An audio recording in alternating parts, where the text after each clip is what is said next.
Abraham telah melihat aku dan dia bersuka cita.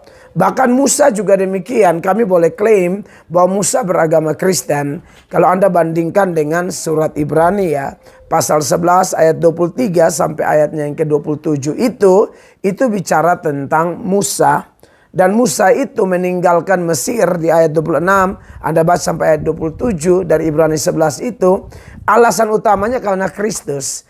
Tetapi pandangan Kristen jelas bahwa sebelum dunia ini ada, sebelum segala sesuatu ada, Tuhan sudah tetapkan orang menjadi Kristen. Seturut Efesus pasal 1 ayat 4 sampai ayat 7. Ada yang mau bantah? Saya tunggu. Assalamualaikum warahmatullahi wabarakatuh. Berjumpa lagi dengan Jadi HMC ya, channel yang mengedukasi dan menghibur. Pendeta Melatok pelan-pelan teman-teman, pelan-pelan makin berubah menjadi Polikarpus. Saya nggak tahu ya, apakah ini dampak dari banyaknya orang-orang yang memutuskan mualaf, banyaknya jemaat Pendeta Melatok yang memutuskan mualaf, sehingga mulai Pendeta Melatok merasa ladang pencariannya itu diganggu, ya, mulai merasa bahwa wah, harus lakukan sesuatu nih. Kalau nggak lama-lama jemaatnya bisa habis. Sehingga mulai mengomentari dan memberikan pendapat yang menurut saya ngaco. Ya, mulai dia mengomentari Islam tetapi secara ngaco. Kemarin kita sudah tampilkan bagaimana ngamuknya Pendeta Melatok akan mualafnya Dr. Richard, ya, mualafnya Ruben Onsu, mualafnya teman-teman kita yang lain. Terus mulai mendukung Edis yang notabene itu adalah penghujat ya. Yang ngomong Edis penghujat bukan saya, tetapi orang Kristen sendiri. Ini kan lucu gitu. Mau dibawa kemana? Ya, mau dibawa kemana nih Pendeta Melatok ini? Ini yang agak menarik karena Pendeta Melatok ini kan seorang rohaniawan, seorang pemuka agama. Jadi sangat nggak pantas dengan terang-terangan mendukung penghujat. Saya nggak ngerti ya, apa yang sedang menimpa Pendeta Melatok sehingga dia berubah 180 derajat teman-teman. Dan ini video ini ya saya buat untuk memberikan peringatan buat Pendeta Melatok agar kembali ke tracknya, agar jangan membuat komentar-komentar yang nggak penting, komentar-komentar yang malah merusak toleransi. Mending Anda fokus dengan pelayanan Anda. Kalaupun ada domba Anda yang sudah sadar dan menjadi manusia, ya Anda coba rayu. Mana tahu dia tertarik lagi jadi domba. Atau Anda buat suatu gebrakan di gereja Anda, supaya domba-domba nyaman ke tempat Anda. Ya, atau apapun lah. Mending Anda fokus kepada domba Anda, daripada Anda komentar tentang Islam. Karena komentar Pendeta Melatok tentang Islam, ngaco semua teman-teman. Ngaco. Ini orang nggak ngerti perbandingan agama, nggak ngerti tentang agama di luar kekristenan. Karena dia dari kecil mungkin belajar Kristen, sekolah teologi, didoktrin secara Kristen, sehingga pengetahuan umumnya itu sangat rendah, terutama pengetahuan tentang agama lain.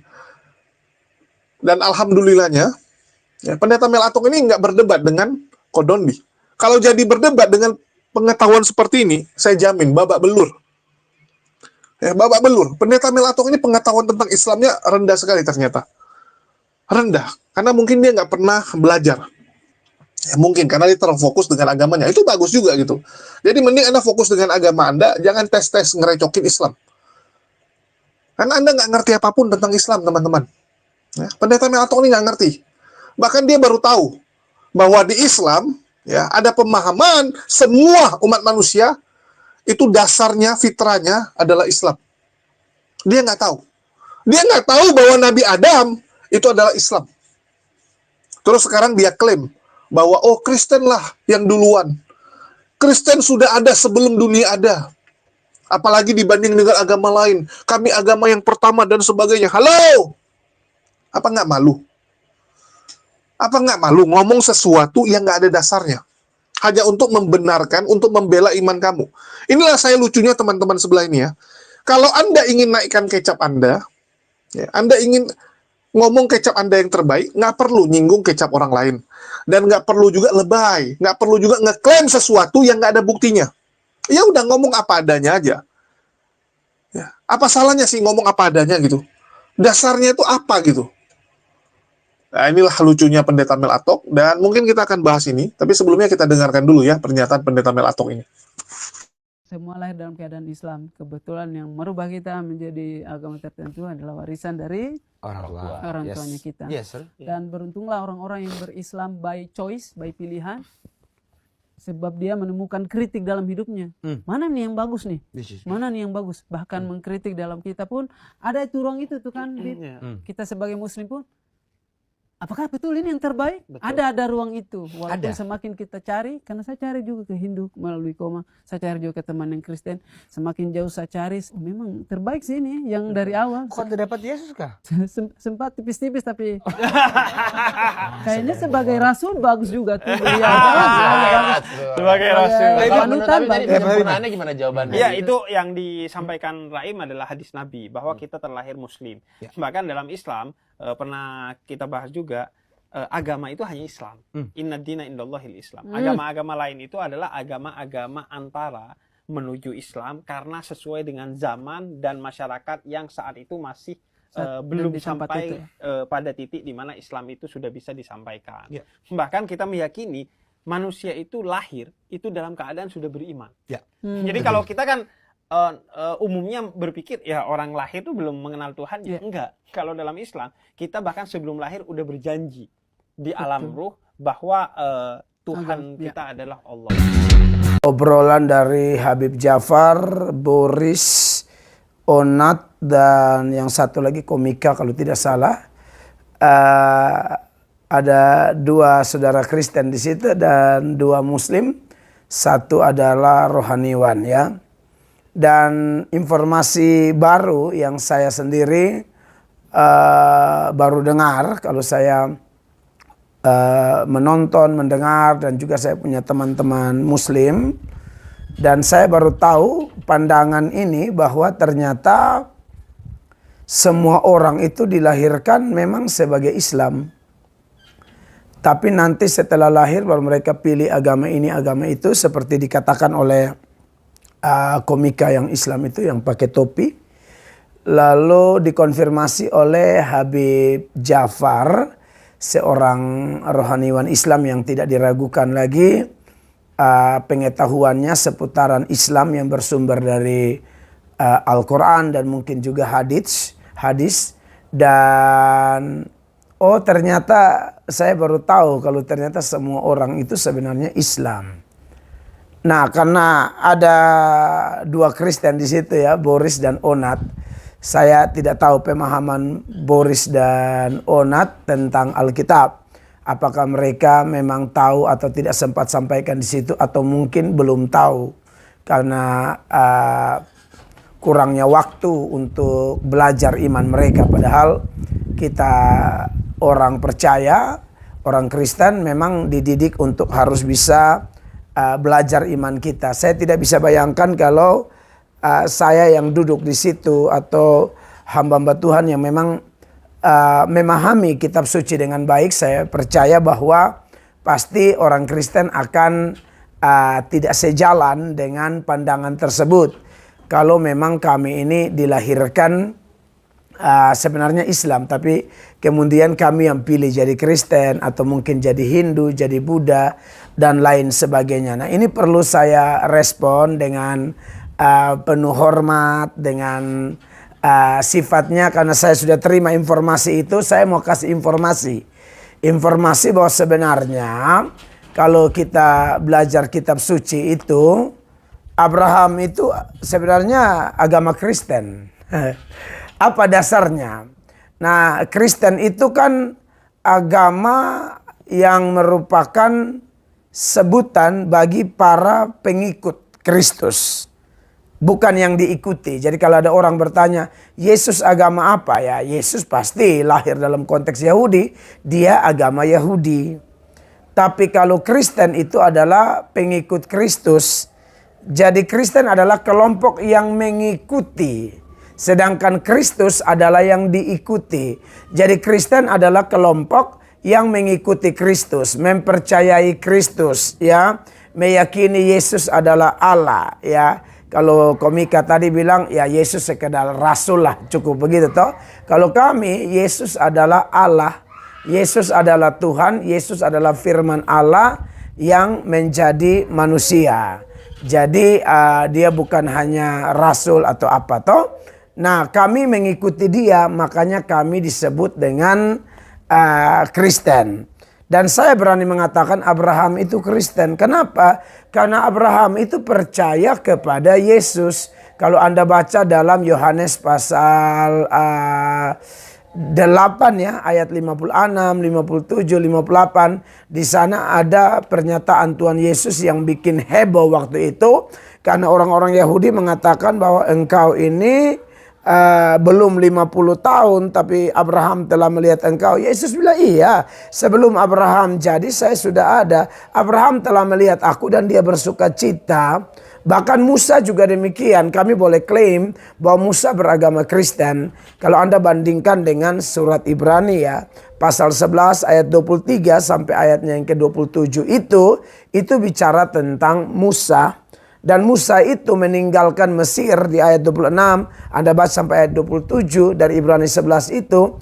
Alasan utamanya karena Kristus. Nah, karena definisi Kristen itu adalah agama dari pengikut Kristus. Jadi itu sebutan bagi para pengikut.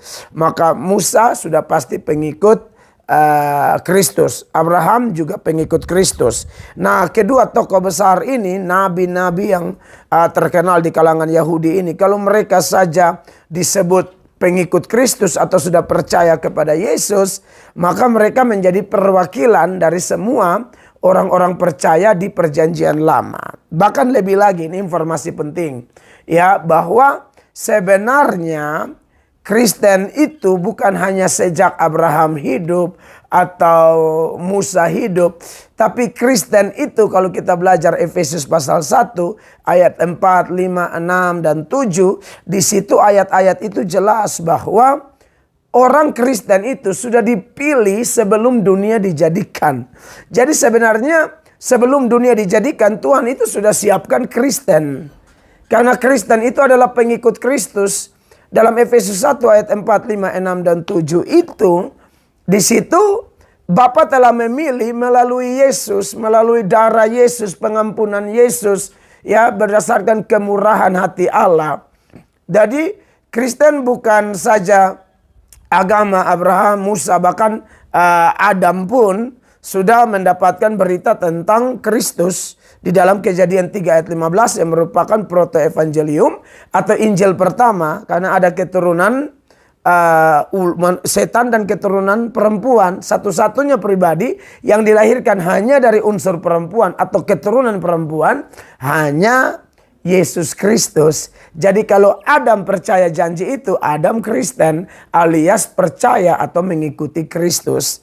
Jadi saya kalau tadi ada pandangan seperti itu kami hargai pandangan Islam. Tetapi pandangan Kristen jelas bahwa sebelum dunia ini ada, sebelum segala sesuatu ada, Tuhan sudah tetapkan orang menjadi Kristen. Seturut Efesus pasal 1 ayat 4 sampai ayat 7. Ada yang mau bantah? Saya tunggu. God bless you. Klaim ngaco dari pendeta Melatok ya. Dia mengatakan bahwa agama Kristen itu sudah ada sebelum dunia ada. Apalagi dibanding agama lain. Waduh. Artinya Kristen sudah duluan ada sebelum Hindu, ya, sebelum Yahudi, sebelum Buddha, sebelum agama yang lain. Apa benar seperti itu? Ini kan harusnya pakai otak lah kalau saya bilang ya. Jadi dia membuat konten ini karena tidak terima dikatakan bahwa Nabi Adam itu Islam. Bahwa manusia itu dasarnya atau fitrahnya itu Islam. Keluarganya, orang tuanya lah yang membuat dia jadi Hindu, jadi Nasrani, jadi agama lain. Ya itu memang benar. Fitrah manusia itu Islam. Tapi apa dulu Islamnya, kan gitu. Inilah saya bilang kesalahan dari orang-orang yang tidak ngerti makna sesungguhnya. Mungkin karena keterbatasan bahasa, ya, yang kedua mungkin karena mereka nggak ngerti. Kalau bahasa itu nggak bisa, oh karena ini, oh karena itu. Nggak bisa teman-teman. Contoh gini, apakah Amerika, ya, benua Amerika itu belum ada sebelum Columbus menemukannya? Kan sudah ada dari dulu. Betul nggak? Nah, inilah saya bilang cacat logika orang. Selalu mengartikan langsung plek-plek gitu. Mereka nggak ngerti makna sesungguhnya. Nggak ngerti. Islam sebagai agama itu baru zaman Nabi Muhammad SAW. Ya, disahkan sebagai agama, sebagai din, ya, aturan hidup, atau yang kita kenal sekarang agama lah, ya, secara formalnya. Tapi Islam sudah ada dari zaman Nabi Adam, sudah ada. Ya, cuman maknanya yang berubah. Sama seperti benua Amerika. Sebelum Christopher Columbus menemukan, itu benua sudah ada. Ya, sudah ada benua itu, teman-teman. Nggak ada gara-gara Christopher Columbus datang ke sana baru muncul itu benua, keluar dari air, ya, atau tiba-tiba muncul. Enggak, sudah ada. Penamaannya saja. Secara penamaan. Jadi kita balikkan lagi, arti Islam itu apa? Coba saya tanya. Arti Islam itu apa? Arti Islam adalah berserah diri. Sekarang Nabi Adam berserah diri nggak? Ya, manusia dari awal berserah diri nggak? Adam berserah diri kepada Allah Subhanahu wa Ta'ala. Artinya apa? Nabi Adam alaihissalam itu Islam. Semua manusia fitranya, dasarnya itu berserah kepada Sang Pencipta. Coba kalian tanya, ya, kepada manusia siapapun, apakah mereka yakin mereka diciptakan? Pasti yakin. Bahkan orang ateis sekalipun, ya, orang ateis sekalipun percaya bahwa mereka diciptakan. Jadi setiap manusia itu fitranya itu mencari kebenaran, mencari siapa penciptanya, mencari kemana kita pergi setelah kita meninggal. Karena meninggal itu sesuatu yang pasti. Dan dari zaman dulu, manusia itu mencari sosok Tuhannya. Karena manusianya tersesat, maka dia buat Tuhan-Tuhan sendiri.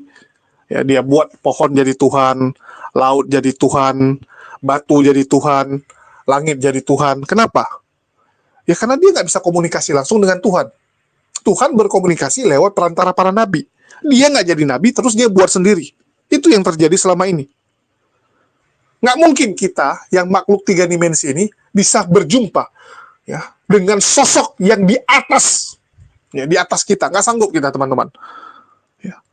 Allah yang bisa berkomunikasi dengan manusia lewat perantara para nabi, dengan proyeksinya. Ini kalau orang sains ngerti, bahwa makhluk 3 dimensi nggak mungkin bisa bertemu dengan makhluk yang di atas kita. Ya mungkin kita bilang 4 dimensi, 5 dimensi, 6 dimensi, nggak bisa.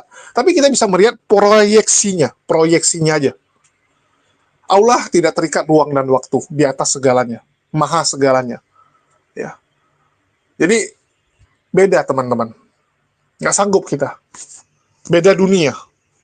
Sama seperti kalau kita bilang gini ya, kata makan.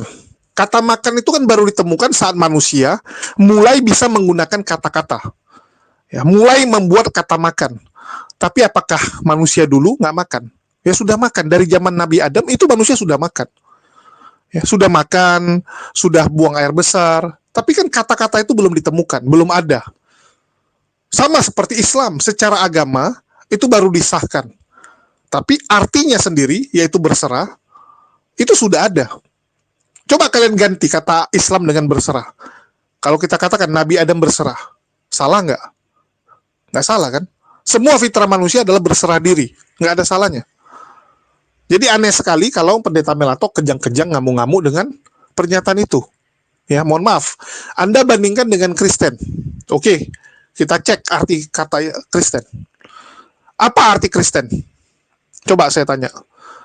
Arti kata Kristen adalah pengikut Kristus. Pertama sekali, Kristen dipanggil, ya, disebut kata Kristen itu adalah di Antioquia. Di Antioquia itu untuk ejekan kepada para pengikut Paulus, ya. Orang-orang yang jadi murid Paulus itu diejek dengan julukan Kristus. Artinya istilah Kristen baru ada saat itu. Terus kita balikkan juga, ya. Oh, arti Kristen apa? Apakah Nabi Adam itu Kristen? Apakah Nabi Adam mengikuti Yesus?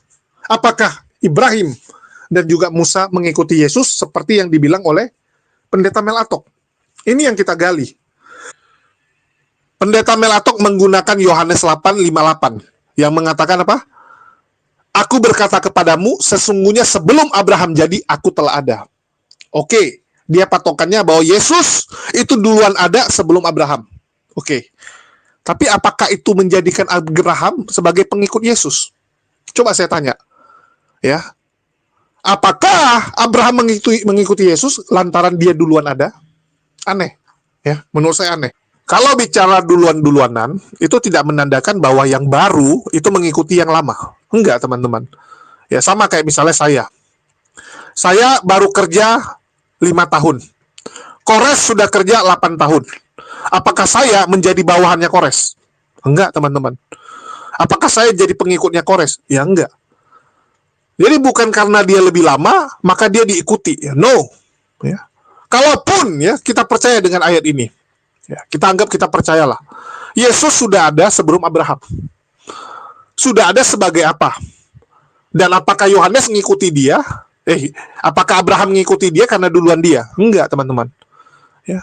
Kecuali dikatakan, Abraham pun mengikuti saya. Ya. Itu oke. Nggak perlu menyembah. Ya. Nggak perlu dikatakan menyembah. Tapi dikatakan Abraham itu mengikuti saya. Abraham pun mengikuti ajaran saya. Itu masih oke kita terima. Tapi ini cuma bilang apa? Itu pun klaim dari Yesus. Klaim sepihak dari Yesus. Aku berkata kepadamu, sesungguhnya sebelum Abraham jadi, aku telah ada. Sudah ada, tidak menandakan kamu spesial. Ya. Kalau cuma patokannya itu, bagaimana dengan Melkisedek?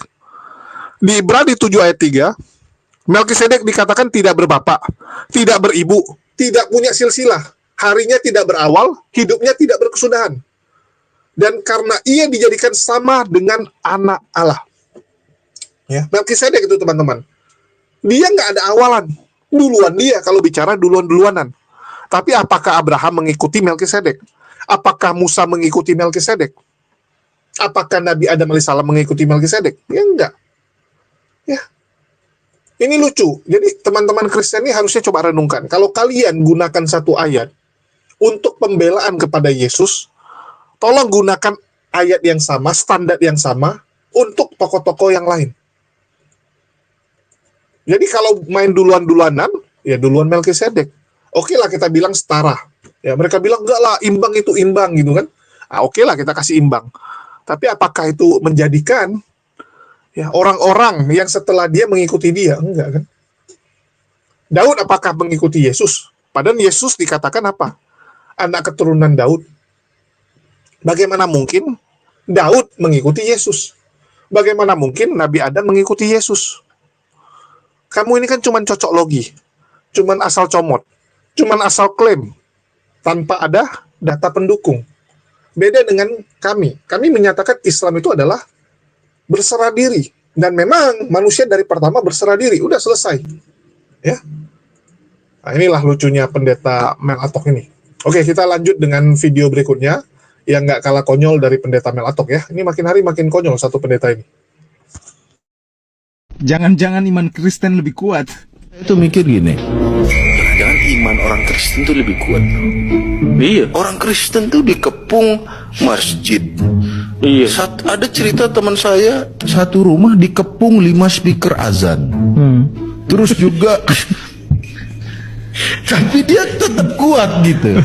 Ya kan? Belum lagi kalau dia ada sahur-sahur. Belum lagi dia kalau ke Ion harus dengar lagu Maher Zain. Ya, kemana-mana dia dikepung Islam gitu. Tapi dia nggak kenapa-napa. Tapi kita enggak, itu Islam Kristennya makin kuat dengan itu. Makanya malah makin kuat. Iya. Tapi kita ada orang bangun gereja, ada orang Kristen sedikit. Ya imanku. Iya, imannya itu emang lari pagi, bukan murtad. Gitu maksudnya. Iya. Marah sama Cina, marah-marah sama kafir apa segala rupa, pas lebaran minta THR ke mereka. Angpau diterima. Ya. Iya.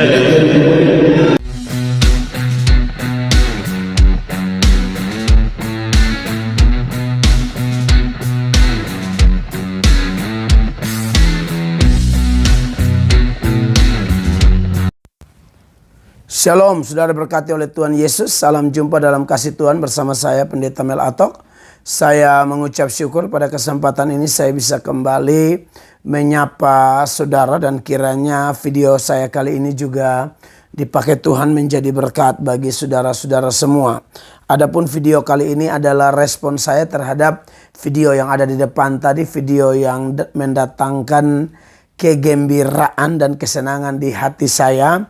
Dan saya berharap saudara-saudara yang Kristen juga kalau nonton itu saudara senang.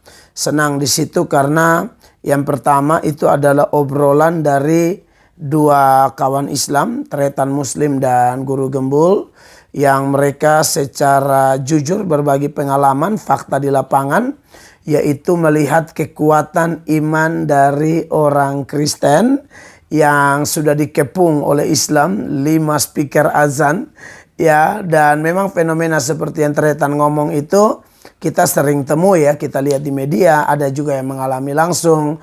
Bagaimana saya lihat di satu tempat itu Kristen mungkin tidak ada gereja, mereka harus ibadah di jalan pakai terpal, tapi di situ langsung ada ini speaker untuk azan dan lain sebagainya, atau ya pokoknya yang speaker yang dan toa juga untuk di mungkin oknum-oknum itu sengaja untuk mengganggu ya ibadah dari orang Kristen ya. Dan saya tetap melihat itu hanya oknum ya, karena tidak semua orang Islam seperti itu. Buktinya ada juga orang-orang Islam seperti Tretan Muslim dan Guru Gembul yang menghormati orang Kristen ya, yang juga berusaha menyuarakan satu seruan untuk kita tetap saling menghormati satu dengan yang lain. Yang di dalamnya dari video ini saya lihat kritikannya cukup keras bagi oknum-oknum seperti itu yang kira-kira membuat semacam ketidaknyamanan kepada orang Kristen yang biasa disebut dengan kelompok minoritas di Indonesia. Padahal saya pribadi saya sudah 3 kali ke Jordania, saya 3 kali ke Mesir, saudara-saudara. Dan itu adalah daerah mayoritas Islam dan keturunan Arab. Tapi saya melihat di sana gereja begitu aman, terkendali ya. Kalaupun ada semacam oknum-oknum pengganggu, lagi-lagi itu oknum ya. Saya tetap melihat itu hanya oknum tertentu dan tidak menjadi perwakilan dari semua orang yang seagama dengan mereka. Sebaliknya juga kalau ada Kristen tertentu yang mungkin agak aneh, nakal, lalu menjadi batu sandungan, itu juga sebenarnya oknum saja. Nah, saudara yang diberkati oleh Tuhan Yesus, tapi terlepas dari itu, saya juga melihat memang ada satu hal yang menarik dari orang Kristen yang disoroti oleh Tretan Muslim dan Guru Gembul, bahwa mereka punya iman yang kuat. Nah, disinilah kita diingatkan oleh firman Tuhan bahwa memang kita itu suratan yang terbuka yang dapat dilihat dan dibaca oleh orang. Ya, di bagian lain di Matius 5 ayat 16 Tuhan Yesus mengatakan, hendaklah perbuatan baikmu atau terangmu itu bercahaya, perbuatan baikmu itu diketahui semua orang supaya mereka memuliakan Bapa di sorga. Jadi kalau ada orang Kristen yang dianggap sebagai Kristen yang kuat, Kristen yang bisa beri dampak, Kristen yang bisa menjadi kesaksian, maka yang paling dimuliakan adalah Tuhan sendiri, yaitu Allah Bapa dalam nama Tuhan Yesus Kristus dan tentunya dalam kuat kuasa Roh Kudus. Nah, saudara yang diberkati oleh Tuhan Yesus Kristus, tetapi yang menjadi hal menarik buat saya ialah saya kalau lihat video seperti ini, fenomena seperti ini, saya selalu meresponinya dengan sudut pandang firman Allah. Kalau kita bertanya, mengapa ada orang Kristen seperti itu? Ada orang Kristen yang sekalipun sudah dikepung oleh 5 speaker azan, ya, ada upaya oknum tertentu untuk mengganggu mereka, ya, jalannya ibadah dengan speaker toa segala macam seperti yang kita biasa lihat di media. Tapi mereka kok tetap kuat, ya. Sedangkan Tretan bilang kalau dari versinya dia, kalau di agamanya mereka baru satu saja murtad atau apa, wah itu kelihatan heboh sekali. Tapi Kristen santai-santai saja, iman lebih kuat dalam pandangan mereka.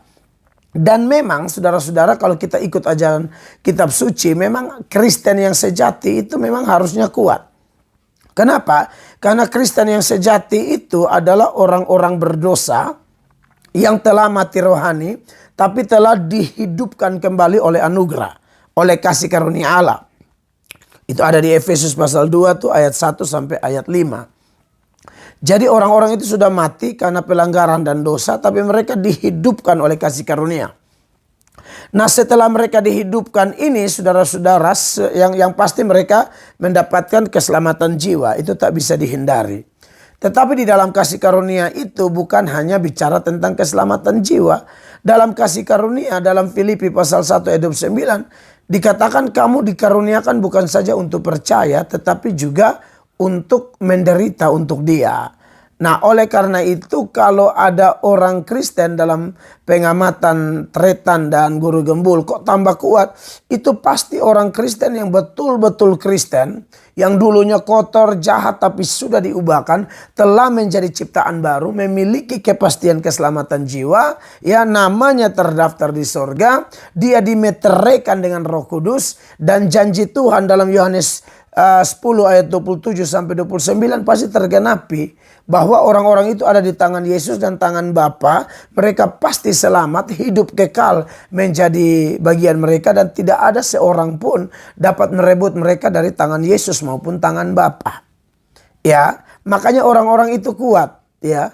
Karena di dalam kasih karunia itu orang dimampukan untuk bertahan dalam penderitaan.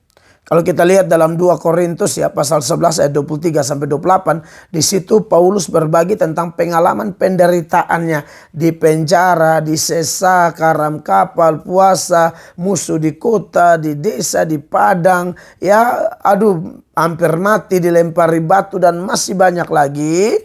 Tapi dalam 2 Korintus 4 ayat 17 Paulus bilang itu penderitaan ringan yang tidak dapat dibandingkan dengan kemuliaan yang ada, karena mereka selalu mengarahkan mata mereka kepada hal-hal yang bersifat kekekalan.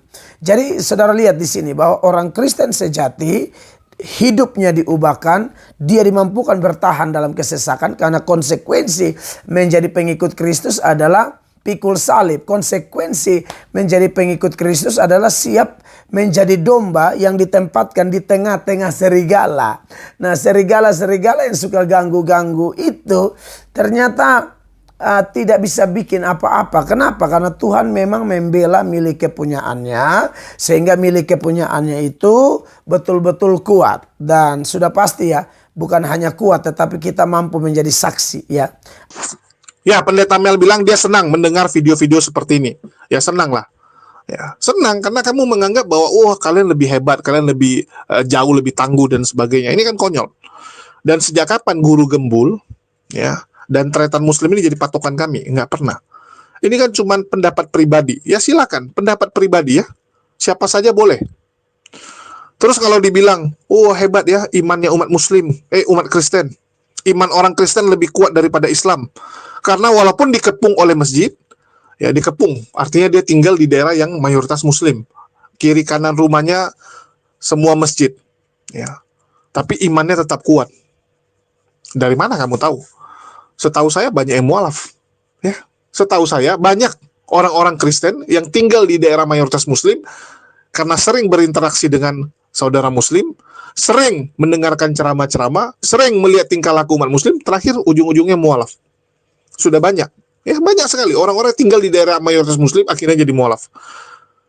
Apakah itu imannya kuat? Ya. Karena itu dia kuat. Halo, bagaimana kalau kita balik? Ini kan mereka sedang angkat-angkat telur kalian lah. Kita tahulah apa yang dilakukan oleh Guru Gembul ya dalam memuji teman-teman kita sebelah. Kalau itu kita bandingkan atau kita balikkan, bagaimana dengan umat Muslim yang tinggal di lingkungan mayoritas Kristen? Contohnya Manado, nggak usah jauh-jauh, kita sama-sama Indonesia deh. Kan banyak juga daerah-daerah yang mayoritas Kristen, yang rumahnya juga dikepung oleh gereja. Ya, contoh orang yang tinggal di daerah Medan, ya ada beberapa daerah tuh daerah yang Kristen sekali. Ya, terus kita bilang tinggal di Danau Toba, daerah Danau Toba, oke? Terus tinggal di daerah Manado, Papua. Ya sama aja kan? Mereka dikepung oleh orang Kristen. Tapi umat Muslimnya ya nggak ada yang murtad, malah nggak ada yang murtad. Coba cek, ada nggak gara-gara dia tinggal di lingkungan Kristen jadi murtad? Kalaupun ada ya kecil kalau dibandingkan dengan yang mualaf. Ya, jadi biasa aja gitu, ya, biasa aja. Kemarin saya waktu di Medan, lingkungan saya Kristen semua. Bahkan sekarang saya tinggal di lingkungan yang mayoritas Kristen, nggak ada masjid, nggak ada masjid teman-teman. Ya. Masjid cuma satu di bawah, itu pun sebenarnya ya mohon maaf, saya nggak tahu ya apakah pantas disebut masjid karena cuma kotak gitu ruangan ya, satu ruangan gitu aja. Tapi ya Jumatan di bawah jadinya, karena nggak ada tempat lain. Semua karyawan ya itu yang Muslim semua di bawah Jumatannya. Ya sama aja teman-teman. Terus kalau pendeta Mel Atok ya bilang Kristen itu bangun gereja dipersulit gitu kan, ya. Padahal pendeta Mel Atok sendiri dengan mulutnya mengatakan bahwa yang mempersulit gereja dibangun itu sebenarnya bukan dari Islam, tapi dari sesama Kristen. Ini kan nggak konsisten dengan omongannya yang kemarin. Jadi nggak ada umat Muslim yang mengganggu pendirian gereja, nggak ada teman-teman. Yang ada itu kalau ada orang mau mendirikan ya tempat tidak sesuai dengan peruntukan, tidak punya izin mau dirikan sesuatu, itu yang dilarang. Itu yang selalu dilarang oleh umat Muslim. Tapi kalau memang ada izinnya, semuanya lengkap, ya silakan. Buktinya setiap tahun berapa banyak gereja berdiri, gereja baru. Silakan dihitung. Kalian lucu ya. Yang jadi masalah itu pun karena oknum-oknumnya nggak beres. Artinya oknum yang ngurus izin gerejanya. Itu kalian ributkan. Sementara gereja yang setiap tahun berdiri begitu banyak, nggak pernah kalian puji. Inilah saya bilang munafiknya orang-orang ini. Ini ibaratnya gini, kita bikin kebaikan 100 kali, dan ada keburukan 1 kali saja, yang mereka ingat adalah keburukannya. Mereka nggak lihat kebaikan kita 100 kali. Inilah jahatnya. Ya, inilah yang nggak benarnya saya bilang. Padahal dia sendiri, pendeta Mel Atok sendiri yang mengakui bahwa yang mempersulit pendirian gereja, itu biasanya pendeta yang lain. Doa buat orang lain, kamu dan semua orang kudus. Itu kayak kita semua gereja. Jangan doa kasih gereja kosan aja. Pernah doa buat GMS nggak? Ini saya tanya jujur nih. Pernah doa buat GSJS nggak? Nah, saudara harus bertobat. Loh, kenapa nggak boleh doa buat mereka? Pernah nggak doa buat GSJA? Nah, bertobat. Ada yang salah dong dengan doa di Gosen. Andai kata ya, semua begitu, kan yang jawab beberapa aja. Bisa aja yang lain tuh mendoakan tapi malas jawab gitu loh. Salah itu loh. Emang gereja ini apa? Perusahaan, saingan? Sorry to say, ada yang tak beres itu hati kita. Andai kata ada Pak Lukas ini saya bicara, saya untung di Israel. Serius loh, saya rasa ada yang salah di situ. Itu belum orang lain, belum yang untuk Muslim, Hindu, Buddha. Sesama gereja aja kita berat mendoakan. Lalu apa masalahnya? Apa yang melatar belakangi kita berat? Mereka kompetitor kita? Hello? Percaya tidak? Orang bisa datang di gereja itu Bapak yang tarik. Bukan Pak Philip atau Michael Gunawan atau Pak Lukas. Masa nggak paham jadi gereja? Siapa sih yang tarik orang ke gereja? Ya Tuhan. Yohanes 6 ayat 37. Yohanes 6 ayat 37. Firman Allah berkata apa? Semua yang diberikan Bapa kepadaku akan datang kepadaku, dan barang siapa datang kepadaku, ia tidak akan kubuang. Ayat 44-nya, lompat. Ayatnya lompat. Timul-timul dia nggak usah lompat. 1, 2, 3. Tidak ada seorang pun yang dapat datang kepadaku jikalau ia tidak ditarik oleh Bapa yang mengutus aku, dan ia akan kubangkitkan pada akhir zaman. Doakan aja nginden, gak apa-apa. Nyantai. Toh kalau Tuhan sudah patok orang bergereja di sini, Allah tarik ke sini. Allah sudah patok ke sana, Allah tarik ke sana. Biasa aja. Ini bukan perusahaan pribadi. Ini gereja, tempat memuliakan Allah dan memperbaiki orang-orang kotor.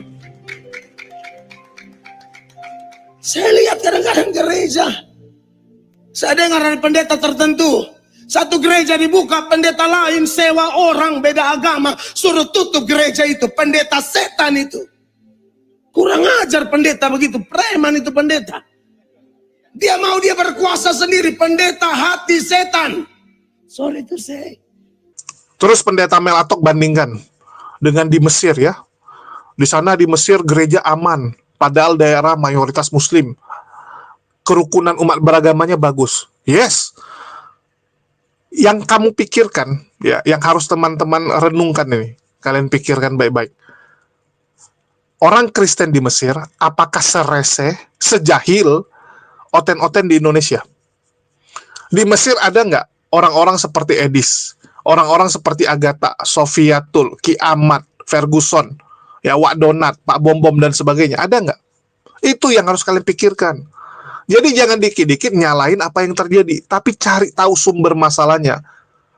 Kan kita tinggal balikan nih. Ya, kalau kalian nanya sama saya, kenapa Mesir aman? Kerukunan umat beragamanya bagus.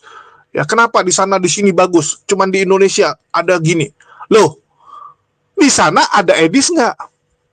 Di sana ada orang seperti Agatha nggak? Yang kerjanya ngerecokin agama mayoritas.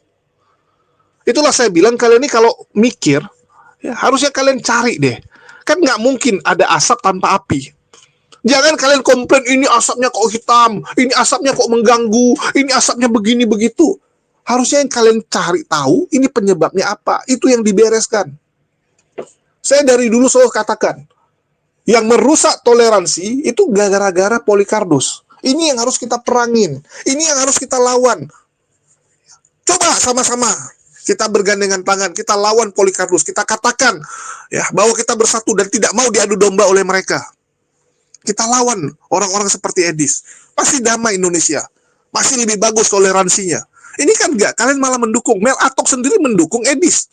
Yang jelas-jelas penghujat. Mau jadi apa? Coba kalian bayangkan perasaan umat muslim. Ya. Saat ada rohaniawan, pemuka agama dari kekristenan, malah mendukung penghujat. Yes, kita dukung itu hujatannya. Sakit hati nggak? Bagaimana kalau kita balikkan keadaannya? Ada orang yang terang-terangan menghujat kekristenan, terus kami bilang, kami berdiri di belakang dia, kami support dia. Coba saya tanya kalian, gimana perasaan kalian? Contoh apa yang dilakukan Ustadz Yawaloni ya sebelumnya. Ya, kita ingat bagaimana pernyataan Ustadz Yawaloni yang dulu. Ada nggak umat muslim dukung? Enggak. Ya, kita nggak mau komentar. Kita nggak mau komentar. Kenapa? Karena kita nggak mendukung apa yang dilakukan. Beda sama kalian, terang-terangan mendukung. Ini kan lucu, konyol. Udah salah, didukung. Inilah yang merusak toleransi itu. Cobalah teman-teman.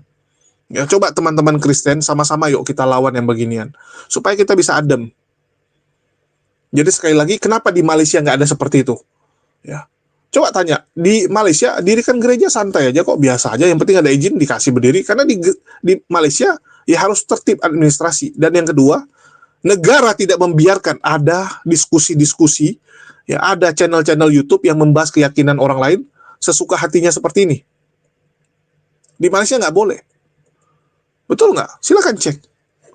Orang Kristen Malaysia itu nggak ada yang jadi Edis, nggak ada yang jadi Polycarpus. Karena begitu dia jadi Polycarpus, wah dia akan disikat. Akan ditangkap yang seperti itu. Nah itu yang terjadi ya. Jadi teman-teman coba renungkan, jangan gunakan kebencian.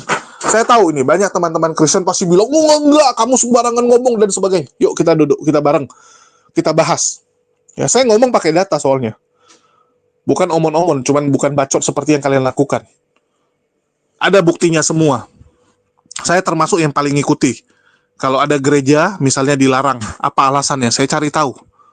Ya, saya bukan asal comot, main teriak gitu kan. Kalau mereka enggak. Ada berita, gereja dilarang, langsung, umat muslim tidak toleransi, umat muslim mempersulit dan sebagainya. Tapi dia nggak ngecek apa yang terjadi sesungguhnya. Ya, apa yang terjadi? Ini yang harusnya kalian cek. Kalau saya kan saya cek dulu apa yang terjadi.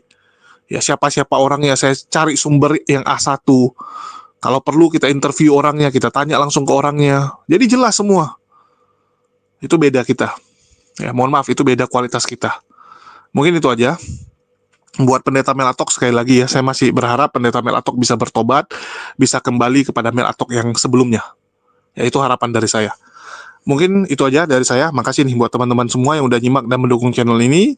Makasih buat semuanya. Di akhir kata saya ucapkan wassalamualaikum warahmatullahi wabarakatuh. Sampai jumpa di konten-konten kita berikutnya.